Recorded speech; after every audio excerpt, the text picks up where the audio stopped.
Ici, on parle de vélo, ici, on parle de cyclisme. Le coup tordu, c'est le podcast des passionnés pour les passionnés. Dans le coup tordu, il y a bien évidemment des interviews et des previews. C'est le Tour de France 2025, 328e épisode du coup tordu. On se retrouve pour analyser la 8e étape, la preview de cette 8e étape du Tour de France qui va amener les coureurs du peloton du côté de Laval. Et pour l'analyse de cette 8e étape du Tour de France, Monsieur Latib, alias Thibaut. En forme, mon Thibaut ? En forme. Est-ce que Thibaut va mieux que Joao Almeida ? Oh bah largement. Je pense qu'on ne peut pas faire pire. Bon, alors Joao Almeida, là, je regardais juste les dernières news avant d'attaquer le podcast. Donc logiquement, bon, on parle de côte cassée. Il pourrait être au départ. Je pense que UAE, ils vont essayer de voir un petit peu ce qui va se passer ce week-end. 2 étapes de sprint en logique, plus l'étape de Sancy le 14 juillet. Puis à mon avis, il y a peut-être un point qui sera fait à la journée de repos. Et toi, tu me disais, Thibaut, sur l'étape de dimanche, ça risque d'être très mouvementé. Il y a des possibilités que ce soit mouvementé. Il faudra voir la puissance du vent, mais la direction est parfaite et sa puissance de 18-19 km/h pourrait suffire à ce que ça s'emballe et à ce qu'on ait des bordures, mon cher Vincent. Bon, et très très bien. C'est un beau week-end qu'on va avoir. Thibaut, on va revenir sur cette étape du mur de Bretagne. Déjà, dans l'épisode précédent, alors c'est pas un exploit, on va pas se palucher avec ça, mais bon, on vous a fait rentrer la victoire de Poggi, de Tadej Pogačar à 2,14. Je rappelle que jouer avec excès comporte des risques. On n'est pas obligé de mettre de l'argent. On peut faire du fantasy. On peut tout simplement s'amuser pour savoir qui sera le vainqueur. Voilà, c'est pas une obligation de faire des paris sportifs et on n'incite pas à ça, bien évidemment. Et ceux qui le font, faites du management de bankroll. Thibaut, j'ai quand même envie de te poser la question. Alors, encore une fois, tout est relatif, tout peut être remis en cause sur une chute. Enfin, vraiment, il peut y avoir des impondérables dans le vélo. J'en parlais cette semaine avec quelqu'un qui travaille là où je suis. Il me disait, mais comment on fait pour parier sur 180 mecs ? Mais je disais, mais dans l'histoire du sport, alors on n'a pas encore l'historique complet, mais on va le savoir d'ici 3-4 ans. Mais est-ce que Pogačar, c'est pas... peut-être, encore une fois, je vous le dis à l'écoute du coup tordu, ne faites pas n'importe quoi, n'allez pas continuer le management de bankroll. Je vous incite pas à aller mettre votre compte en banque sur Pogačar, mais est-ce qu'on n'a quand même pas affaire au placement financier le plus sûr depuis la création de l'histoire de l'humanité ? C'est un beau placement financier, on va dire. Pour le moment, en plus, il est plutôt rentable et plutôt... Le taux de change est plutôt relativement acceptable. Ah non, mais c'est dingue, c'est d'une solidité incroyable. Ouais. Un rendement absolument faramineux. Et puis il est encore proposé à des cotes, on va dire, assez correctes par les bookmakers. Et puis d'où le rendement que je te dis. Ouais. Il a un rendement plutôt généreux. Ouais. Il est complètement valu et en plus, il y a pas d'erreur dans la preview d'hier. Bon, il y en a beaucoup qui ont fait remarquer. Effectivement, on pouvait craindre le vent de face dans la montée du mur de Bretagne, mais je veux dire, il aurait pu se taper la tête en faisant un peu le fou dans les gros pourcentages, en attaquant Remco. Je pense qu'il avait Remco dans les jambes. Mais voilà, je veux dire. Ouais, il est mesuré, il attend, il sait qu'il est chirurgical. Je pense qu'à la fois, il a en souvenir ce sprint vent de face de l'Amstel Gold Race, donc il voulait pas faire n'importe quoi. Il a de l'avance sur Jonas Vingegaard, donc est-ce que ça l'intéressait de se foutre la gueule dans le vent, en sachant qu'il aurait eu du mal à lâcher et puis que l'autre, il aurait fait la sangsue littéralement, comme ça a été le cas en fait dans la montée, en attendant le sprint de Tadej Pogačar pour essayer de le niquer sur l'arrivée. Mais il est aussi dans une gestion, et on l'a compris au vu des déclarations de son manager. En fait, sa gestion de cette première semaine, c'est pas pour se dire oui, j'en garde pour la deuxième et la troisième. Ah non, que nenni. En fait, il est déjà dans une gestion où il veut enchaîner les 2 grands tours et il veut pas trop en donner sur le Tour de France pour pas être cramé sur la Vuelta, pour pouvoir enchaîner Tour de France, Vuelta, mondial et Lombardie. Oui, c'est bien, Thibaut, t'as anticipé la question que j'allais te poser et effectivement, il reproduit le schéma, ce qu'on a vu sur le Giro 2024, où il a écrasé ce Giro 2024, mais il était déjà en gestion du Tour de France. C'est-à-dire qu'on voit par exemple sur l'étape où Quintana fait 2e, il partait pas dans des grands raids solitaires, il faisait des petites attaques à 2-3 km de l'arrivée. Là pour l'instant on a affaire à des sprints, il se crame pas, c'est ses équipiers qui se crament à courir après les échappées. Lui, il fait le petit effort bien placé au bon moment. Il va chercher ses victoires d'étape parce que je pense qu'il a en tête le record de Cavendish. Alors ça va pas tomber cette année, mais on sera plutôt aux alentours de 2029-2030 pour le record du nombre d'étapes sur le Tour de France. Donc il va chercher ses étapes tranquillement. et en même temps, exactement ce qu'il a fait en 2024 entre le Giro et le Tour de France, il est en train de le reproduire entre le Tour de France et la Vuelta, parce que ça a été annoncé. Poggi sera sur la Vuelta. Il y a aussi un truc qui est flagrant, Thibaut. On en avait parlé dans les previews d'avant-tour. Cette théorie quand même, parce que là c'est quand même délirant. Alors c'est bien pour le spectacle, c'est sympa. Pour les sprinters, ça l'est un peu moins. C'est quand même délirant qu'on aille foutre 50 points au classement par points à l'arrivée du Mur de Bretagne, comme sur l'étape de Rouen d'il y a 3 jours. Ah oui, mais le barème est foutu comme ça, quoi. Non, mais... Si tu veux. C'est complètement fucké. C'est comme en vrai, une étape punchy, ça devrait être du 30 points. Une étape au sprint massif, plate, ça devrait être du 50. Une étape de montagne, du 20 points. Et quand tu vois que, par exemple, le Mont Ventoux est coté littéralement comme l'étape de Virey, oui, ça pose question, comme ces étapes punchy qui sont cotées comme des étapes pour pure sprinter. On a voulu un peu dynamiter la chose, peut-être intéresser la bataille des punchers et séduire un peu Mathieu Van Der Poel plus que de séduire Tadej Pogačar pour le maillot, on va pas se mentir. Mais du coup, c'est complètement fucké, parce que là, littéralement, les sprinters ont un peu moins d'occasions, ils se partagent le butin, et Tadej Pogačar est déjà en avance. On va aller plus loin, Thibaut. On a un petit peu creusé quand même les choses. On va aller sur la théorie du maillot du combiné sur la dernière étape. C'est gros comme une maison. Gros comme une maison, ce qu'ils vont nous faire. Maintenant qu'ils sont en train de voir que Tadej Pogačar est en train de dominer les 3 classements et risque de les remporter, je pense que c'est déjà tout réfléchi et que son maillot l'attend sur le podium. Ça évitera peut-être un peu d'avoir ces mannequins qui sont sur le podium protocolaire en fin de Tour de France sur les Champs-Élysées. Parce que voilà, le maillot du combiné, pour les plus jeunes, c'est un maillot qui a disparu en 1989, donc qui était un maillot qui récompensait, on va dire, la régularité, à la fois le classement des grimpeurs, à la fois le classement par points et à la fois le classement général. Donc c'était une sorte de mix. Donc en 1989, l'UCI a retiré ce maillot du combiné parce que fallait pas avoir trop de maillots distinctifs sur les grands tours. Il y avait même une partie de rouge, parce qu'il y avait aussi un maillot rouge sur le Tour de France qui était le maillot des sprints intermédiaires. D'ailleurs, Jackie Durand en a parlé à plusieurs reprises sur Eurosport. C'était les maillots des sprint cash. Il y avait un spécialiste, d'ailleurs Jean-Claude Colotti, un Français, qui l'avait porté un tour. Il l'avait porté pendant très très longtemps. Et Jean-Claude Colotti, je me rappelle d'ailleurs, il avait fait une Fabio Jacobsen. Il avait terminé une étape, je crois 3 ou 4 secondes avant la fin des délais. C'était, il me semble, dans les Pyrénées. C'était complètement délirant. Enfin voilà, c'était un coureur sympathique de l'époque. Et j'espère qu'il va bien. Voilà, je ne sais pas s'il y a des gens qui le connaissent dans le podcast. En tout cas, saluer Jean-Claude Colotti de ma part, et l'un des héros de mon enfance. Et donc il y a un sponsor qui s'appelle Santini qui vend, parce qu'on peut acheter des maillots du combiné sur le site du Tour de France. C'est sponsorisé, ça vaut 90 balles. Donc il y a un sponsor qui s'appelle Santini. Donc on peut imaginer effectivement qu'ils vont faire une petite cérémonie protocolaire, que Santini va filer un billet aux amis d'ASO, même un gros billet, qu'il va y avoir une petite part qui va revenir à Tadej Pogačar et à UAE. Voilà, il a peut-être eu l'info avant le Tour de France, où les organisateurs lui ont dit: écoute, on te met un barème qui va être plutôt favorable, le maillot des grimpeurs tu sais faire, le maillot jaune il n'y a pas de problème, c'est le cul à l'air, et le maillot des sprinteurs, écoute, on va t'aider un petit peu, et sache que voilà, Santini vont nous remettre 500 000 euros pour la remise du maillot sur les Champs-Élysées. Ça sera pas un maillot officiel, et puis à toi on va te donner 100 000. Voilà, ça peut être un petit truc comme ça. Ça peut être un petit peu dans l'idée, mais moi je le vois bien comme ça. Mais si on voit Poggi qui commence un petit peu à bricoler le maillot vert, voilà, c'est aussi un petit peu la théorie du maillot du combiné. Thibaut, on passe à cette 8e étape. Vas-y, passons vite, puisqu'il n'y aura pas grand-chose à dire. T'as quand même fait une très très belle preview sur Vélo Futé. Vraiment, allez mater tout ça. Vous allez même avoir des détails sur les sprints intermédiaires.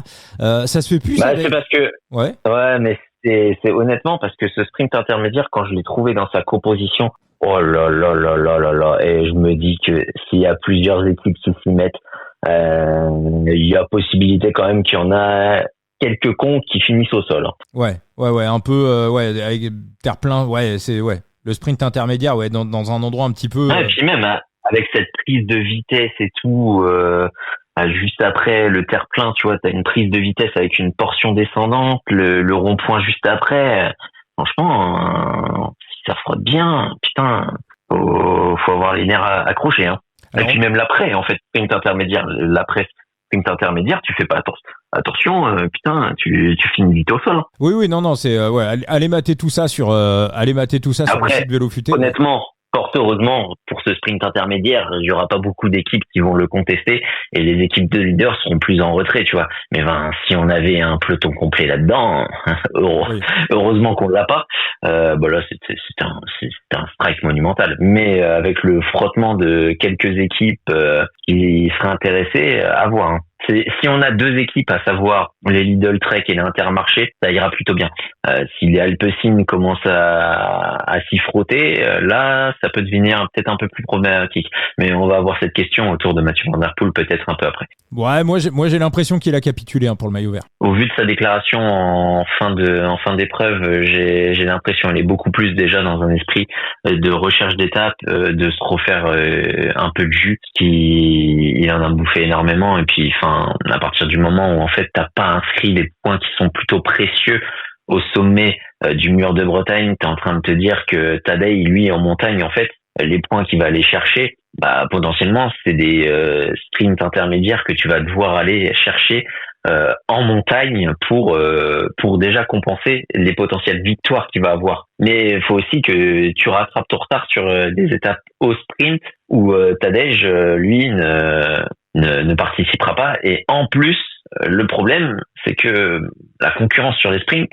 c'est pas celle que tu tapes facilement. Voilà, donc en fait, il est, c'est pas, c'est pas. Il aurait fallu vraiment qu'il tape Poggi sur le mur de Bretagne, ou au moins qu'il aille chercher des gros points aujourd'hui. Et vu qu'il a rien ramassé, ça paraît quand même très très compliqué pour l'instant chez les Bleus. C'est toujours Milan qui est favori, ce qui est assez, c'est son avis. Honnêtement, maintenant, au vu des points qu'a Milan, au vu des étapes qui arrivent, des quelques sprints intermédiaires qu'il va pouvoir aller chercher, mais il y en a pas tant que ça. Hein. Je crois que globalement, des sprints intermédiaires, on va dire faciles, parce qu'ils sont en début d'étape, il peut aller en chercher 6, quoi. Donc ça fait un maximum de 120 points pour Milan au sprint intermédiaire. Et il y en a certains, c'est même pas sûr qu'ils réussissent. Donc ça va se compliquer. Et Milan, en fait, il est un peu contraint maintenant sur les sprints massifs à faire une radia. Oui, c'est ça, ouais. C'est-à-dire que sur l'étape de Laval et sur l'étape de dimanche qui arrive à Châteauroux, exactement. Il est obligé de faire all-in. Enfin, il est obligé de. Pour moi, s'il veut avoir. Il est obligé de gagner. Ouais, il est obligé de prendre les deux. Pour moi, il est obligé de prendre les deux s'il veut avoir une chance de. Et encore, même en gagnant les deux, je suis pas compliqué. Je suis pas garanti à 100% que ça passe. S'il gagne les deux, il sera quand même plutôt bien parti. Mais en tout cas, moi, je trouve encore, on va pas le reprendre. C'est même pas sûr. Hein. Ouais. S'il gagne les deux, ça peut jouer à quelques sprints intermédiaires que Tadej lui contestera pas, mais faudra aller chercher par exemple celui des champs. Ouais. Mais clairement, le maillot vert peut clairement se jouer sur les champs. Alors nous, on l'a pas, on l'a pris avant le tour. On avait été chercher Pogačar gagne le maillot vert quasiment à 7. Il y a encore une cote à 4,50. On a Milan à 1,44. Je trouve ça particulièrement mal coté. Hein. Voilà, je trouve qu'il y a encore de la value à la vue de ce qui arrive. Mathieu, il est à combien en sachant qu'il y a peut-être une stat en plus qui est importante, doublée d'un. Ouais, après c'est pas trop étonnant parce que faut rajouter quand même un élément sur Mathieu Van Der Poel au-delà de la quête de ses victoires et de cette contestation possible face à Tadej Pogačar. Mathieu Van Der Poel souvent quand il enchaîne la fatigue comme ça pour récupérer c'est beaucoup plus compliqué, il lui faut des temps d'arrêt et Mathieu Van Der Poel, aussi surprenant que ça puisse paraître, n'a jamais gagné plus d'une étape sur un même grand tour. Ah ouais. Donc, théoriquement, statistiquement, il a atteint son quota. Ah, c'est le classic man, quoi. Le classic man. Mais c'est vrai qu'aujourd'hui, il avait l'enchaînement contre il en a pas fini. Il en a pas fini beaucoup, quoi. Ouais. Mais le truc, c'est que même s'il en a pas fini beaucoup, c'est à l'image un peu de son Giro, quoi. C'est vrai que sur son Giro, alors il avait failli en taper une deuxième. Il avait été battu par Buitrago dans une ascension qui était assez longue d'ailleurs. Il avait pas été ridicule, mais c'est vrai qu'il avait gagné la première étape en Hongrie et après il se fait taper par Bini, des trucs genre. Ouais, il tourne autour, mais il la met pas au fond. C'est vrai. Totalement, Thibaut. Pour revenir à cette étape, donc vent de face, un petit peu comme sur l'étape, alors vent de face un peu moins fort quand même, mais vent de face un petit peu comme sur l'étape de Valenciennes-Dunkerque. Est-ce qu'on peut à nouveau s'attendre à voir une étape sans échappée matinale? Non, je pense pas honnêtement, parce que en final, le sprint intermédiaire est plus proche cette fois. Il est à mi-course, donc il est vraiment pas en fin de course. Donc tu peux potentiellement être un peu plus intéressé. Il y a peut-être eu cette part de gueulante, et puis chez certaines équipes, c'est l'occasion de se montrer, d'aller chercher 1500 € du côté du sprint intermédiaire, 2000 € pour le combatif, et peut-être un bonus c'est un 4e catégorie. Ouais. Donc ça doit être 200. Allez, au grand maximum, tu vas quand même chercher 3700 € assez gratuitement. À diviser par toute l'équipe, bien évidemment, plus le staff. Hein, on le rappelle, hein, quand un coureur gagne une prime, ça va pas directement dans sa poche. Donc si tu passes un 4e catégorie en tête à 250 €, ça veut dire globalement que tu as gagné à peu près 25-30 balles. Mais effectivement, je vais rajouter un argument en plus sur le fait qu'on aura probablement une échappée matinale. C'est qu'on va être samedi. On sera samedi. Et donc l'étape Valenciennes-Dunkerque où il n'y a pas eu d'échappée, on était un lundi. Les audiences sont beaucoup plus fortes le samedi. Donc globalement, prendre une échappée, t'es diffusé en Mondiovision, donc là je pense quand même qu'il va y avoir quelques sponsors qui vont passer un petit coup de fil au manager pour dire bon écoutez les gars, vous êtes bien mignons, mais le maillot on aimerait bien quand même aller au prix de l'écran pub à la télévision. Bon, je sais que même si les gens désertent de plus en plus les médias traditionnels, et voilà, et ici vous êtes vous-même sur un média alternatif, à savoir le coup tordu, et on vous en remercie.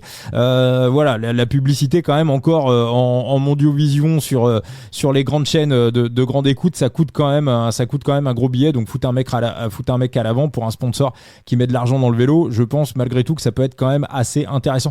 Il y a des Lavallois, des Mayennais qui sont sur la start list. J'ai pas regardé, mais c'est pas Guillaume Digradia qui nous disait que c'était pas forcément les audiences les plus hautes le week-end. Moi je trouvais ça surprenant, tu vois, quand justement on avait parlé de cette composition des grands tours, et au niveau des chaînes, si ça les intéressait pas par exemple d'avoir des dimanches avec des étapes beaucoup plus dures, parce que je crois qu'on avait parlé d'un dimanche où ça finissait au sprint et c'était peut-être une étape assez chiante, et il nous a dit figure-toi que les audiences les meilleures, c'est pas forcément les week-ends et pas forcément les dimanches. Alors j'ai pas le souvenir de ça, faudrait qu'on réécoute. Allez réécouter, on avait fait un 100e épisode du coup tordu avec Guillaume Digradia, super. Moi j'en ai un souvenir. D'accord, ok. De cet élément. C'est vrai qu'on avait parlé de tellement de choses avec Guillaume.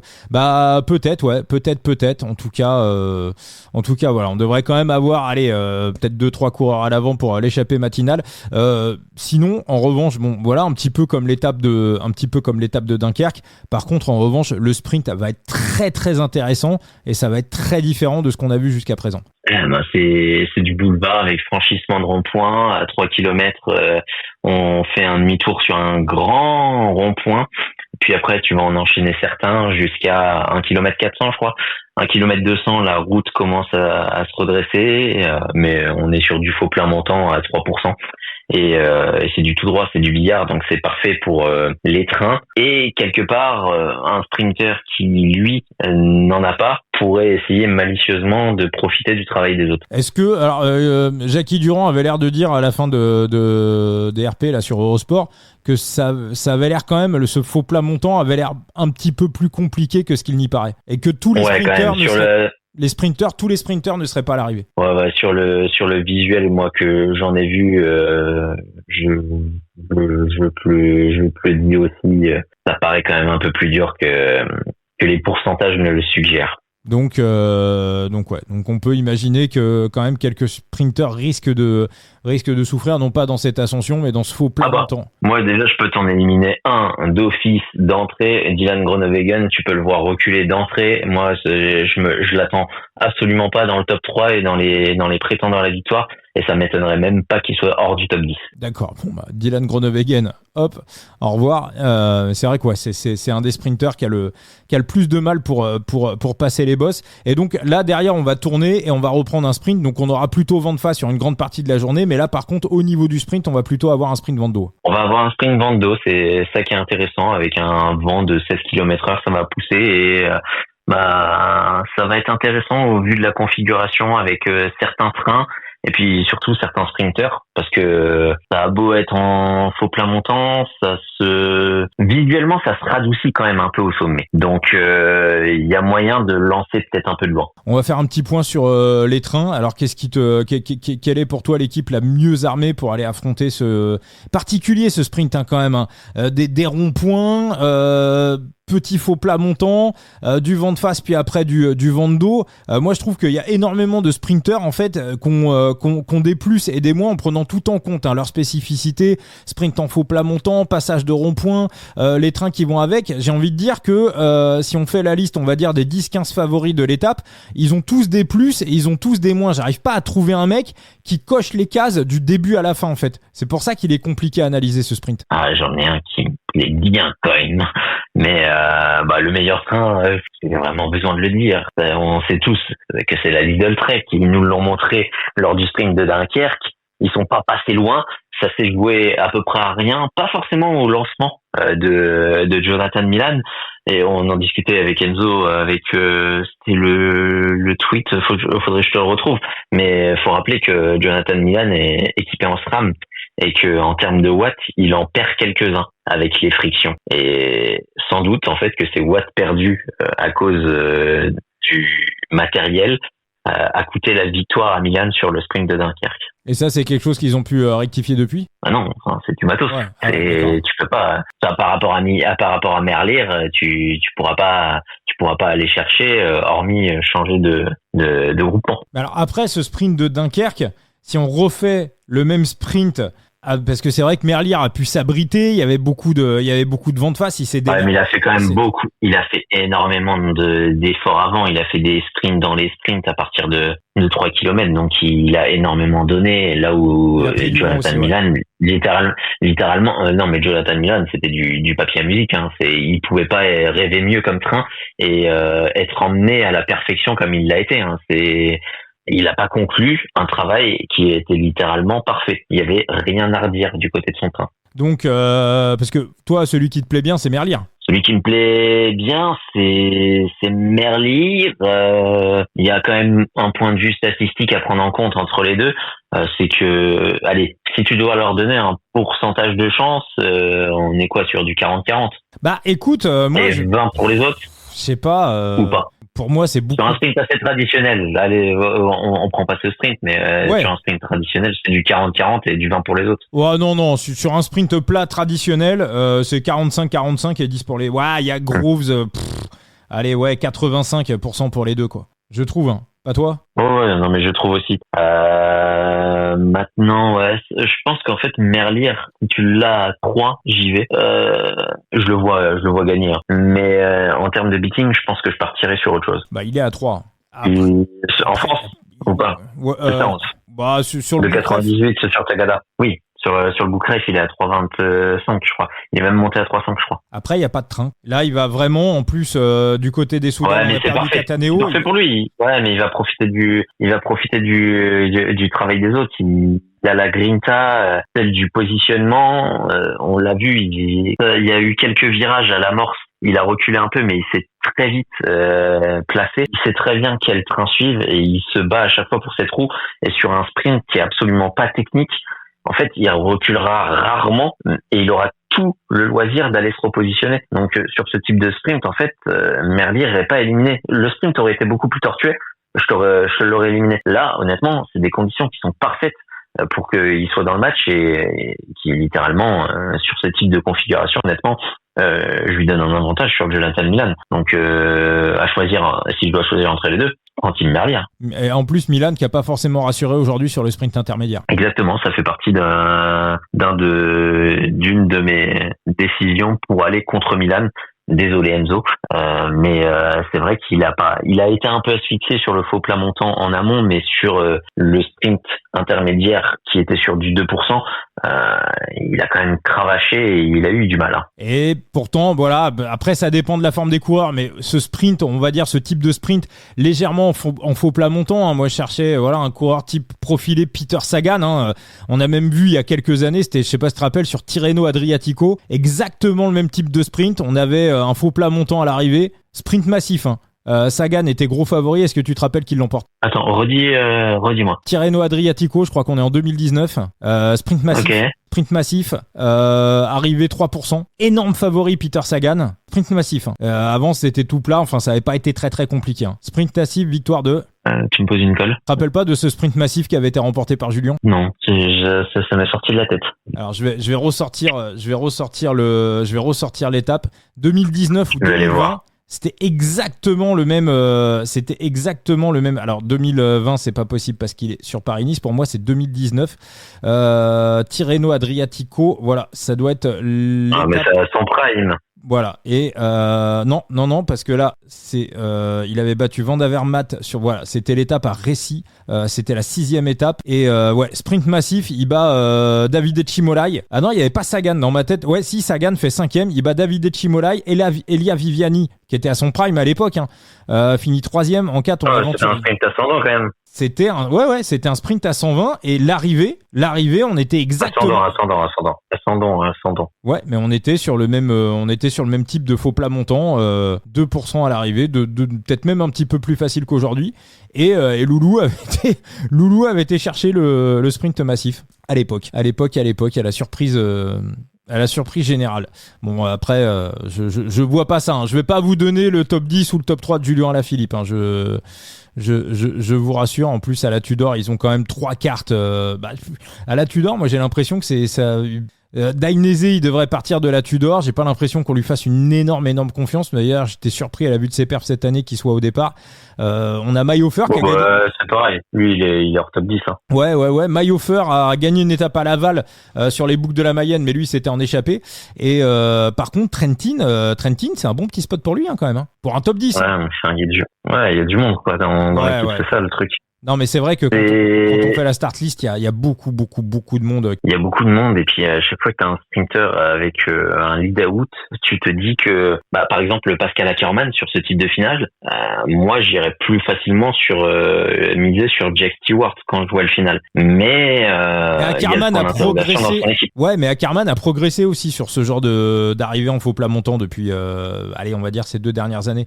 Il a perdu en vitesse pure, mais il est un peu, je crois que l'année dernière d'ailleurs sur le Tour de France, son seul top 3 qu'il fait, de mémoire, de tête, il le fait sur un sprint un petit peu punchy comme ça. Attendez, je vais vérifier si je dis pas une connerie, mais il a un peu modifié ça. Après, il est versatile de ouf. Hein. Ouais, Villeneuve-sur-Lot, il fait 3e, mais c'est pas ce sprint là que je cherchais. C'était peut-être plus le sprint de Pau l'année dernière.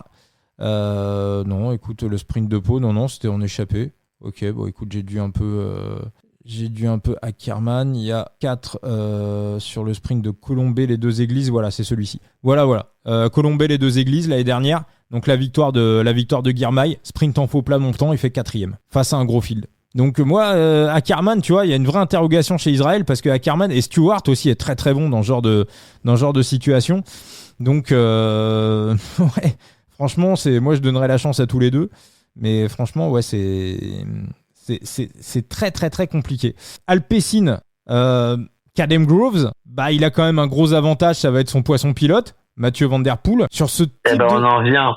Ouais. On en revient à mon mec. Parce que moi, si je devais partir sur un truc, je partirais sur Groves rembourser Simerlier. Groves rembourser Simerlier. Bon, si c'est Milan qui gagne. Tant pis, hein, c'est un sprint, c'est l'Acadie, mais de toute façon, tu peux pas gagner tous les jours. Et grand heureusement, il y a que Tadej Pogačar qui te supprime la grande incertitude du sport. Et la magnificence du sprint, c'est que même si tu as un sprinter dominant, est ultra dominant, il ne gagne pas tout le temps. Donc et parfois il se trouve souvent. Donc heureusement que on peut avoir tort. Et puis l'intérêt en fait de ces étapes en plus, c'est que c'est prise-tête pour aller chercher le vainqueur. Une étape de montagne, ce sera pas prise-tête. Hein. C'est Tadej Pogačar ou Jonas Vingegaard. Et la tendance est très forte pour Tadej Pogačar. Donc non, c'est magnifique. Écoute, ouais, pour moi la value elle est sur Groves, hein, parce que clairement sur ce genre de petit sprint en faux plat montant, C'est ce qu'il aime bien. Il a travaillé. Pour moi, ce type de finale le rapproche des deux autres. Après Bini aussi aime bien. Après Bini, j'ai un peu plus peur du placement. Il manque de saignants. On l'a vu, alors que Groves, honnêtement, dans ses sprints, que ce soit quand il joue le lead-out de Philipsen ou sur le précédent grand tour, à savoir le Tour d'Italie, Groves, putain, il y a du mordant. Et sur ce type de sprint, c'est un type de sprint, en fait, si honnêtement, je dois décrire un sprint et je dois choisir un sprinter à chacun, en leur attribuant chacun un type de sprint différent. Je pense honnêtement que sur ce sprint, ce type de sprint spécifique, je le donne à Groves. Bah écoute, ouais, écoute, c'était un petit peu, alors j'avais pas de conviction ultime sur cette étape, mais je te dirais que le coureur que j'avais le plus coché, qui me semblait le plus valu par rapport aux cotations, effectivement, c'était Cadem Groves. À noter également que sur le sprint qu'il a fait, sur l'étape où Jasper Philipsen s'est cassé la gueule, il a un problème aussi dans le final et il est ramené par Mathieu Van Der Poel vraiment pour faire le sprint, donc il lâche une énorme cartouche à l'approche du dernier kilomètre pour remonter, pour faire le sprint. Donc il est pas coté à sa juste valeur. Ouais. Il était il était contre qui là sur le Giro? C'était Olaf Koy. Contre Olaf Koy. Il a fait jeu égal. Hein. Il a été un peu. Mais effectivement, ouais, sur ce sprint, sur ce type de sprint un peu. Sur ce type de sprint un peu punchy, moi je vais pas aller sur. Un peu punchy, un peu boulevard. Hein. Je vais pas aller sur Groves rembourser Simerlier. Moi je pense que je vais me contenter du top 3 de Cadem Groves. Peut-être en remettant une mini croquette sur la victoire. Sur le Boukref, la victoire allait à 17. Et sur ce que je vois, on a du top 3 aux alentours de 2,75. Parce que sur ce type de sprint, alors Meeus, voilà, il est coté pareil que Meeus. Van Aert, je sais même pas pourquoi il est coté 6ème. Donc voilà, mais ça. Je me pose la question en fait sur ce type de finale si l'appétit vient pas en mangeant pour Wout qui voulait pas faire de sprint, mais je me pose la question s'il va pas y aller en fait, parce que on a quand même perdu un peu de temps avec Vingegaard. On sait qu'ils ont leur plan, mais est-ce que c'est pas intéressant de commencer à essayer d'aller chercher des victoires? Wout, on a vu, il a peut-être un peu plus de mal sur des terrains vallonnés. Est-ce que ça pourrait pas le rassurer d'aller dans ce type de sprint où en plus du coup la pente va le remettre un peu dans le jeu? Je me pose la question. Après, honnêtement, je le vois largement dominé, mais je me pose la question de sa participation. Honnêtement, demain, si je vois dans un média qu'il annonce qu'il va faire le sprint, je suis absolument pas surpris. Alors j'y ai pensé. Je rajoute en plus du faux plat montant la technicité de l'approche du final, c'est-à-dire l'approche des ronds-points. C'est pour ça aussi que je mets Groves assez haut dans le jeu, parce que Mathieu Van Der Poel va littéralement le biberonner. On sait que Groves, les parcours techniques, c'est pas forcément son fort. Il a fait énormément de progrès là-dessus. C'est, on va dire, ces 2 dernières années, notamment depuis qu'il est chez Alpecin. Mais lui, il y aura même pas trop de questions à se poser. Il se met dans la roue de Mathieu Van Der Poel et il se laisse porter jusqu'aux 300 derniers mètres. Maintenant, Wout, effectivement, il peut se poser la question parce que c'est aussi un parcours qui est totalement taillé pour lui. Du grand Wout van Aert, je le mettrais top 3, je le mettrais même gagnant direct. Le problème, c'est que j'ai l'impression que sa pointe de vitesse, il la travaille absolument plus parce que quasiment depuis l'hiver, il a dit qu'il ferait plus de sprint massif. Il s'est quand même fait taper assez régulièrement dans des petits groupes par des mecs qui sont censés être moins forts que lui au sprint. Donc, quand il va voir le profil, il peut avoir envie. Il a peut-être plus de chances comme ça. Je sais pas. Ouais, effectivement, pour Wout, faudra bien regarder les interviews avant course. Mais vu qu'il est coté 6ème favori à 21, j'ai envie de dire, même pour un top 3, même pour un top 10, il y aura absolument, pour moi, il y aura absolument zéro value. Moi, il y a un autre mec qui m'intéresse, Thibaut, pour les top 10. Vas-y. C'est Monsieur Rond-Point, Phil Bauhaus. Ah, Phil Bauhaus. Oui. Mais il est pas si haut dans la hiérarchie. Voilà. En top 10, il va pas être bien haut. Hein. Voilà, c'est ça. J'aurais bien aimé du top 10 aux alentours de 1,80. Donc, mais là, le fait qu'il est coté 9e favori, la cote elle est à 29. Je sais pas si. Il est à 7 en podium. Ouais, non, je pense qu'il va être un 7, un 8. en top 10. Ça à voir. C'est un truc que je vous confirmerai demain matin sur les réseaux sociaux. Mais et ce qui me douche aussi un peu sur Bauhaus, là, lui par contre, je sais pas si comme Groenewegen, le petit faux plat montant, est-ce qu'il va pas souffrir? Peut-être.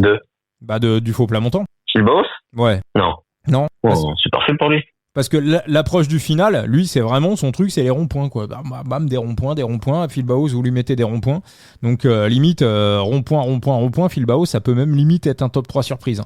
Donc, voilà. Donc, Bauhaus, ça aussi, c'est que je vais mettre de côté. Tu me dis, le top 3 est à 7. Écoute, peut-être mettre une mini-croquette là-dessus, moi. Je vais peut-être mettre une mini-croquette. Je vais peut-être partir en double chance. Victoire de Groves.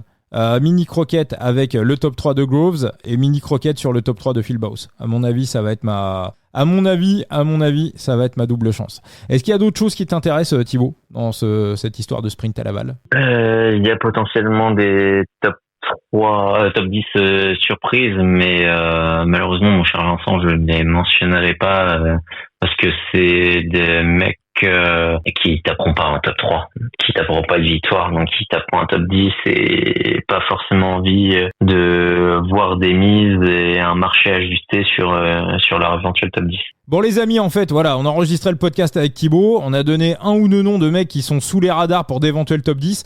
Alors on va pas les laisser dans le podcast parce qu'on n'a pas envie de massacrer les cotes.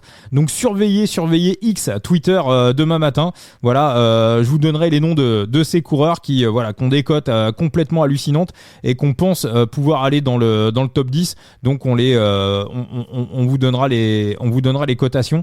Enfin moi je vous donnerai les cotations. Vous quittez le X, le Twitter du coup tordu. Je vous dirai ça demain matin. Putain, Arnaud démarre à 201, Thibaut. Ah ouais, mais non, mais c'est pas un sprint à la grande époque oui. Quand ça grimpait, oui. Mais là, non, j'ai plus d'espoir pour Nono. Du côté des, je suis en train de me dire là tout à l'heure, tu parlais de Groenewegen. Est-ce que, alors attends, Groenewegen, hop, Jayco Alula. J'étais en train de me faire une réflexion. Est-ce que, non mais. En fait, ce sprint, il est beaucoup mieux taillé pour Lucas Mesgek. Bon, après, il a 37 piges, Mesgek. Mais est-ce que si c'est pas un peu dur pour Groenewegen, est-ce qu'on va pas tourner avec... Non, en vrai, il y a plein de spots top 10. Vraiment, sur cette étape, oui. c'est coté comme une étape de plat, mais il y a beaucoup de spots top 10. Il y a des ouvertures, hein. Il y a des noms à pas mésestimer qui sont plutôt bons. Maintenant, c'est plutôt des seconds couteaux du sprint. Mais il faut se dire que soit leur sprinter n'est pas là, soit c'est des sprinters un peu punchy, soit c'est carrément des lead-out qui ont un ascendant sur leur sprinter. Avec le virage après le Vando pour rallier l'arrivée, la late attack. Un peu le fait que ça soit en ligne droite compliqué quoi. Ouais, compliqué. Okay. Il y a en fait au vu de la forme actuelle, j'ai envie de te dire, il y aurait eu qu'un mec que j'aurais pu voir en potentiel line attack s'il n'avait pas été dans cette équipe. Alors je vais essayer de deviner en late attack s'il n'avait pas été dans cette équipe. Moi en late attack. Au vu de sa forme et de sa condition. Moi qui me Victor Campeta. Mais tu sais quoi moi il aurait pas été dans cette équipe, j'y serais allé.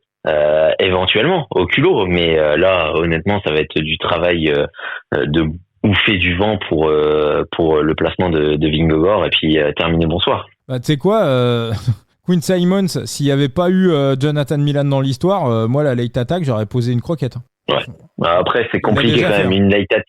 En vrai sur ce type de finish c'est compliqué une late attack sur un final un peu plus technique, pourquoi pas, mais là il aurait fallu quand même être sacrément optimiste. Il y en a un qui est capable de le faire.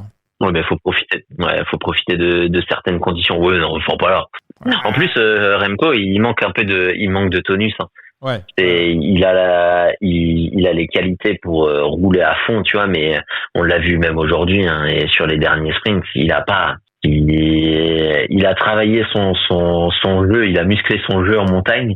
Mais visiblement, ça lui a fait perdre un peu de son kick qu'il avait en début de saison. C'est vrai, Thibaut. Bon, écoute, on va se faire un petit résumé des pics, des pronos. Alors Thibaut, toi de ton côté, ça sera... Moi, je suis parti du coup j'ai pas enregistré. Alors, je vais le faire là maintenant tout de suite. On est sur du 17,25 sur Tagada pour Caden Groves et du 2,98 pour Merlir. Donc du coup, ça nous fait un Grooves remboursé Sim Merlir à 11,46. C'est pas mal. Moi, ça sera la victoire de Caleb Grove. Donc sur le book ref, c'est à 17. Je l'ai pas encore posé. Je vais le poser après le podcast. Je vais essayer de trouver un petit peu mieux. Je te dis, la cote la mieux que tu auras en Argel, c'est Tagada à 17,25. Ok, 17,25 pour la victoire de Groves. Le top 3 également de Groves. Alors j'ai vu du 2,75. Je vais voir s'il y a moyen de bricoler un petit peu plus. Alors ça sera pas des mises de ouf. Hein. Je pense que le top 3 de Caleb Groves, ça sera du 0,1% de bankroll. La victoire, ça sera du 0,02% de bankroll. Hein. Ça va vraiment, c'est du sprint. Hein. Ça va vraiment être assez safe. Il y aura aussi un petit 0,05% de bankroll sur le top 3 de Phil Barros. Voilà, petit 0,05 et puis la cote à 7 et puis voilà, il y aura un top 10 aussi que je vous donnerai, il y a un top 10 qui me plaît énormément que je vous donnerai demain matin dans le cours de la matinée sur X, sur Twitter. Et merci beaucoup Thibaut. Merci à toi et on se retrouvera pour le sprint qui part de chez moi. Ah, ça part, c'est en bas de chez toi? Le départ de... Non, ça part de Chinon. Ah oui, ça part de Chinon. Ouais. Ça part plus de chez mon oncle que de chez moi. Mais Chinon, c'est vraiment pas loin. C'est la porte à côté. Et on y boit du bon vin. D'ailleurs, si vous allez faire un tour, je vous conseille d'aller soit au départ au niveau du stand des Arts de Loire, vous irez au stand de Bernard, mon oncle, et vous verrez le vin est plutôt appréciable. D'accord, le stand de Narbé. On rappelle bien évidemment, avec modération, bien sûr. Voilà. Ok. Et big up à tonton Narbé alors. Et Thibaut, parfait. On rappelle qu'il y a ta preview donc sur le site Vélo Futé. On te retrouve sur X, sur Twitter, Thibaut Chambre. Les analyses de Enzo qui avait donné le tiercé dans l'Ourdre d'ailleurs sur cette étape du Mur de Bretagne, hein, la victoire de Poggi devant Vingegaard et Oscar Only. J'y étais presque. J'ai inversé Vingegaard avec Vauclin. Je pense que le cœur a trop parlé, mais que la raison d'Enzo lui a donné raison. Donc Enzo analyste Phoenix et puis voilà, et puis les réseaux sociaux du coup tordus, Facebook, Twitter, Instagram, TikTok, et on est présent absolument partout et vous êtes désormais 500 aussi à nous suivre sur YouTube. Merci Thibaut et merci à tous. Merci à toi et ciao.